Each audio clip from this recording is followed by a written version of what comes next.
Okay, so I need to talk about Kevin Knight, and I need you to hear me out of this because I feel like people are sleeping on what is happening right here in AEW right now, and it's driving me crazy. Kevin Knight should be AEW World Champion, not in 5 years, not someday, within 2 years, and I genuinely believe that. Let me tell you why. First thing, let's talk about what he can do in the ring because if you haven't been watching Kevin Hart matches, you are missing out. This guy is just flat out good. He makes everything look clean. He doesn't look sloppy. He doesn't look like he's still figuring it out. He looks like someone who has been doing this for a very long time and knows exactly what he's doing. And here's the thing about Kevin Knight in the ring. It's not just that he's doing flips and looking cool. A lot of guys can do that.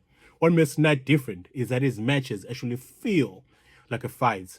When he sells his knee, you believe it hurts. When he comes back up from a beatdown, it means something. He doesn't just forget what happened to him 30 seconds ago. He actually wrestles like someone who is in a real fight. That is skill. That is something a lot of guys with way more experience still don't have. Look what happened in Dynamite when he faced MJF for the TNT title. MJF spent the whole match targeting his knee, sending him into stairs, power bombing him over the barricades. The whole match was built around Knight being the underdog who just keeps coming back. And Knight sold it perfectly. He was telling a story. He was making you feel every single title shot that MJF threw at him. And then he beats MJF by beating him at his own game. He hit a low blow before MJF could use the diamond ring, which is exactly what MJF would do. And this was brilliant. It showed that Knight is not just a guy who can fly around the ring. He's a guy who can think and develop fights and find a way to win. That is something you need if you want a world champion. But here's where I want to slow down because I think the ring work is almost a smaller part of the story. The bigger thing is Kevin Nash is something that you cannot teach. He has natural pull. I don't know what it is exactly. I don't know how to explain it, but when Kevin Nash is on the screen, you want to watch him. You root for him without even knowing why. He just has that thing about him where you feel like you're on his side, and that is rare. It is genuinely rare in pro wrestling right now. Think about the guys who have had that over the years. The guys you just naturally cheer for. Not because the company tells you to cheer for them, not because you are held every segment with a superhero lights on them, but because there's just something real about them. Something that makes you feel like they actually want this, like this matters to them. Kevin Knight has that, and the crowd feels it too. When he wins, people lose their minds. When he gets beat up, people are leaning forward, hoping he survives. That kind of connection between a wrestler and the crowd is what separates a good wrestler from a guy who can actually carry a company. And I think Kevin Knight can carry a company. Now, I want to talk about where this is coming from because this is actually important. Before AEW, Kevin Knight was in New Japan Pro Wrestling. He was in the LA dojo. He came up as a young lion. He trained under Katsuyori Shibata, who is one of the most respected coaches in the world right now. He wrestled in Japan. He wrestled in TNA. He wrestled on the indie scene. He paid his dues in the real way. But here's the honest thing. Outside of hardcore wrestling fans, most people had no idea who Kevin Knight was before AEW. And that is actually fine. Because this means that his AEW story can be told from scratch. The AEW audience gets to meet him and grow with him at the same time. They don't have preconceived ideas of who he is. They just see what is in front of him. And what is right in front of him is someone who clearly belongs. He showed up in March 2025 on Collision and faced Jay White in his AEW debut. He lost. But he lost in a way that made Tony Khan sign him on the spot. Think about that for a second. Jay White is one of the best in the world at what it does. And Kevin Knight went toe-to-toe with him and looked like he belonged. This is not nothing. This is actually huge. Within a year of signing, he has won the AEW Trios Championship twice. He's one half of Jet Speed with Mike Bailey, which is a great tag team.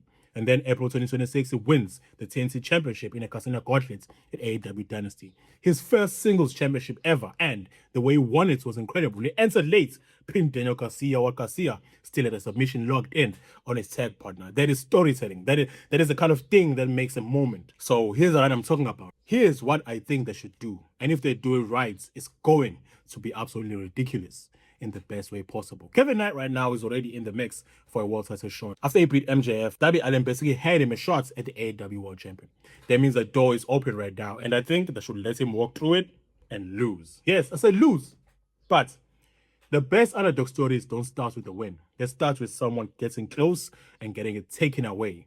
You let Kevin Knight get that first world title shot, you let the crowd go crazy for you. You let it feel like he's about to do it. and then it falls just short. Maybe it's Darby Allin, maybe it's whoever holds the belt when Double or Nothing comes around, but you let him get close and come up empty, and the crowd is heartbroken. But more importantly, they are now completely invested in the journey. This is how you build an underdog. You make them reach for something and just match, and then you make them reach again. After that, you don't just give Kevin Knight a rematch right away. You make him earn it again.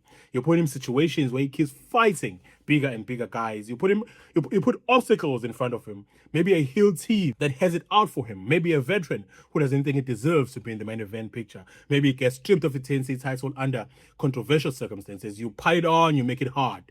Because here's what happens when you do that with someone like Kevin Knight. Every single time you overcome something, the crowd is going to be louder than the time before. That is how you build momentum with a babyface. You test them, you beat them up, and then when they come back, the reaction is bigger because the crowd has been through the whole journey with them. Now, I want to be clear. This only works because Kevin Knight can deliver on this end.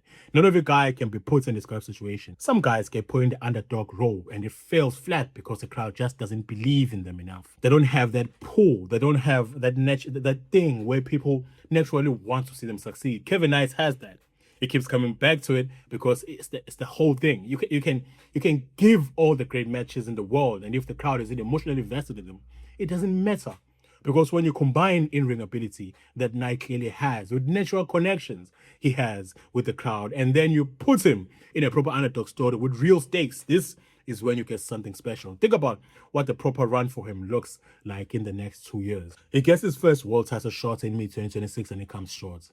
He keeps grinding. He keeps getting better. He goes through real feuds where someone tries to take everything from him. He hits a low point where it feels like maybe it's not going to happen for him. And then something clicks. He figures something out. He gets a moment that reminds the crowd and him why he's doing this. And then he gets another shot. Then this time he wins. If they build this right, the moment is going to be insane.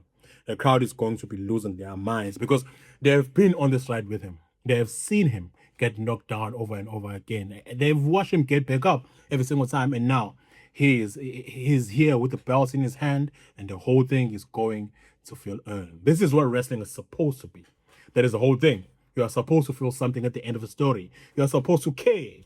And with Kevin Knight, all the pieces are there to make that history. Now, once we address the thing, then some people might push back on. Some people are going to say that it's too new in AEW, that he needs more time, that you can't just rocket someone to the world title after a year and change. And I hear that. I understand the thinking, and I kind of agree, but a world title run is not the end of a story. It can be the beginning of one. And that tells its own story. You have a reign that defines someone. The title shot and the title win being rushed is only a problem if the emotional groundwork hasn't been laid. If you build the story properly, if you take the time to pull him through real obstacles and let the crowd go through real moments with him, then the reign doesn't feel rushed. It feels deserved. And Kevin Knight has already shown that he can handle the pressure of big moments. He doesn't look small in them. He looks like he belongs. And I just want to say, the guy debuted in Collision by almost the distance with Jay White. His second year in AEW, he's already a TNC champion. He's beaten MJF.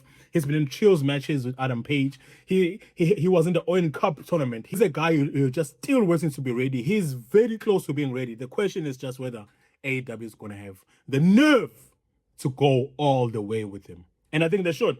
I think they need to, because AEW needs stars that they made, stars from the company built from the ground up, and that the audience grew with from the beginning. Kevin Knight could be that.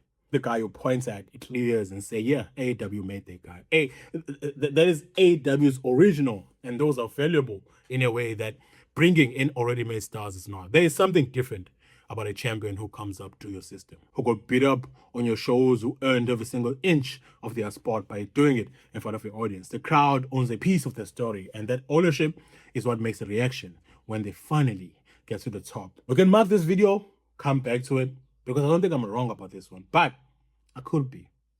Anyway,